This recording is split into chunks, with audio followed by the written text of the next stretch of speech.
যা নিয়ে চিন্তা করছো তা ছেড়ে দাও। সব ঠিক হয়ে যাবে।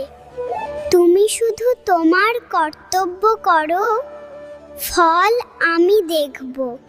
তোমার মন শান্ত রাখো, পথ আমি দেখিয়ে দেব। তুমি ভালোবাসা দাও, আমি তা তোমার কাছে ফিরিয়ে দেব। অহংকার ছেড়ে দাও, দেখবে তুমি হালকা অনুভব করবে। তুমি সত্যের পথে থাকো, আমি সব সময় তোমার পাশে আছি। ভয় পেও না, আমি তোমার সাথে আছি। ধৈর্য ধরো, তোমার সময় আসছে। যা তোমার জন্য তা তোমার